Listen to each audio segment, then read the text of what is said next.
This is Out of the Box with your host, Jonathan Clark. Out of the Box, Sunday nights at 9 on Q1043. Larkin Poe joins us in the studio, the new studio album, Blood Harmony. It's the 6th studio album. They're playing Webster Hall March 11th, Saturday night in New York City, baby. Come on. Come on. All the tour dates and info, larkinpoe.com. They are Grammy-nominated chart toppers. Two sisters, Rebecca and Megan Lovell, join us. Born in Tennessee, moved to Knoxville, and then back to I'm getting that completely wrong. You were born in Tennessee, then you went to Georgia, now you're back in Nashville. Do I have this right? That's right. That's correct. Okay. Edgar Allan Poe actually lived here in this city. You might know that a couple of times. You can actually go to restaurants and taverns and see where he hung out and wrote and probably did some other things too.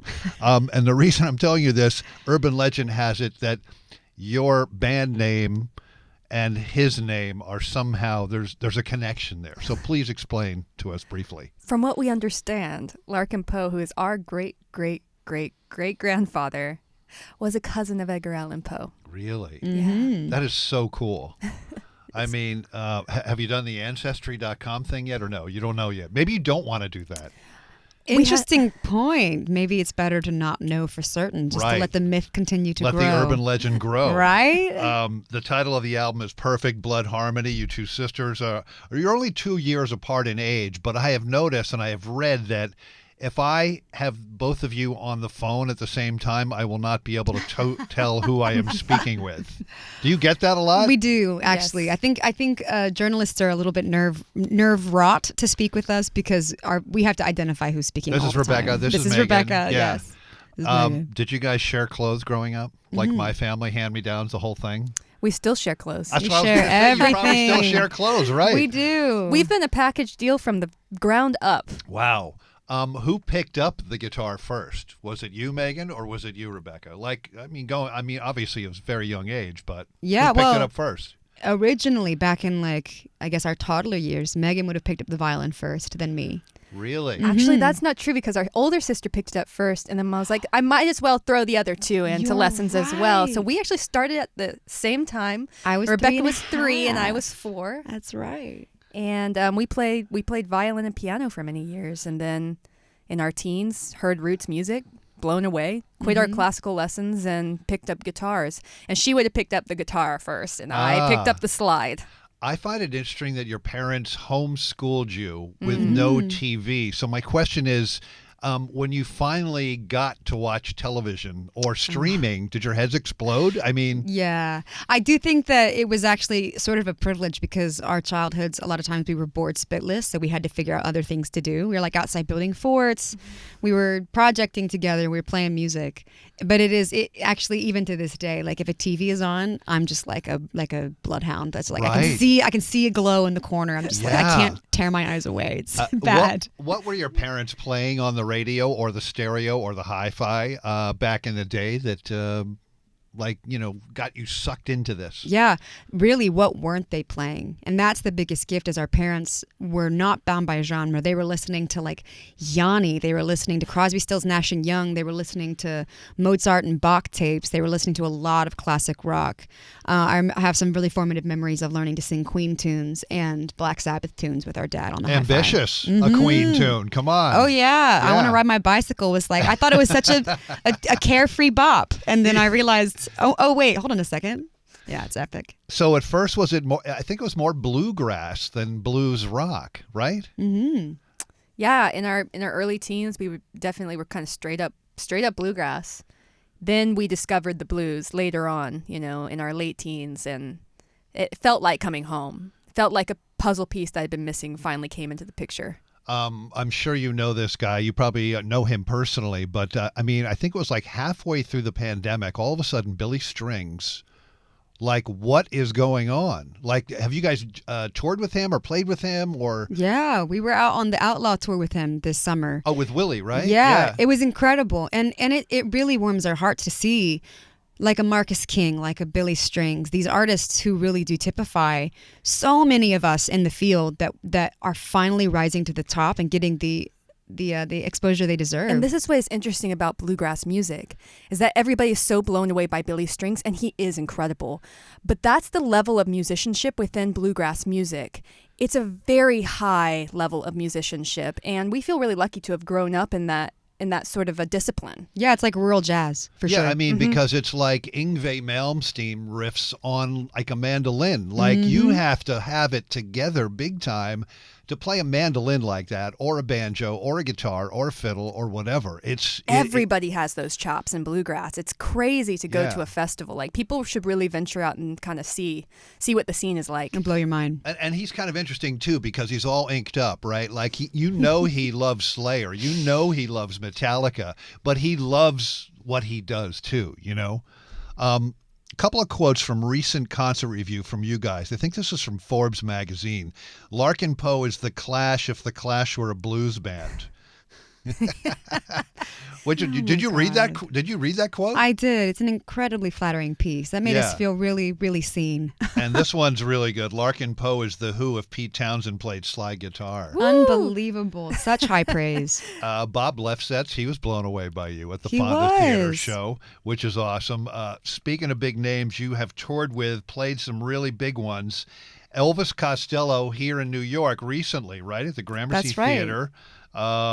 Jack White, what's it like to tour with that guy, man? That guy is a monster. It was hugely inspirational. I think that was we've been such huge fans for as long as I can remember, but never had the opportunity to see him perform live, and it's a mind-melting situation.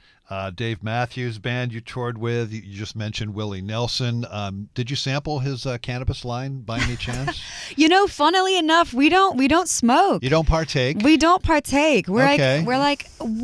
We're not properly straight edge, but we definitely we lean more that direction. Lucas came in to do an interview with me, and he showed me the pen, Willie's Reserve. I'm like, I got to try that. It was Good work. It was really nice. I actually cranked out work for another 4 hours That's that day. epic. It wasn't like insanely, oh my God, I got to go home and eat ice cream. But no, it was really good. You played on Steven Tyler's solo album? Mm-hmm. Were you actually in the studio with him? We were. We were indeed. Okay. You Oh were?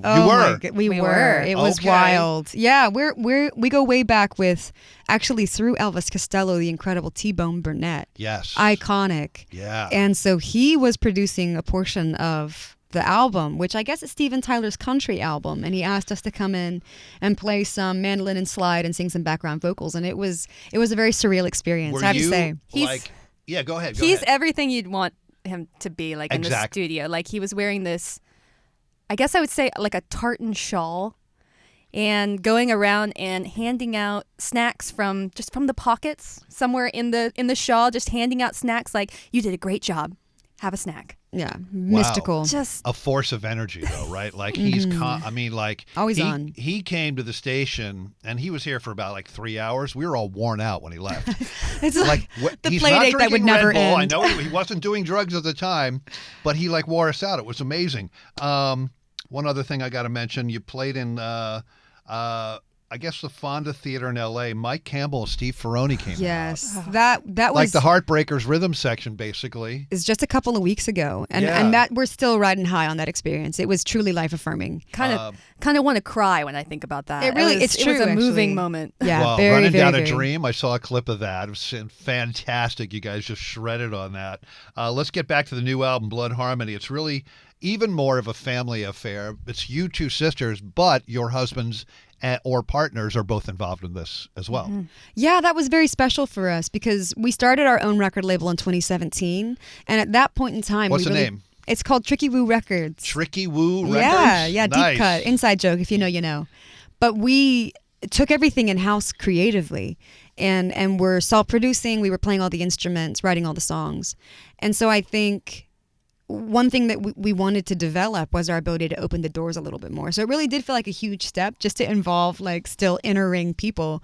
But with Blood Harmony, to be able to have some of the guys in our touring band take part, to have my husband, Tyler Bryant, who's an incredible guitarist in his own right, Texas style, incredible musician. I played Tyler on my show. Oh, From the excellent. Republic Records, I think he was on for, Mm-hmm. whatever.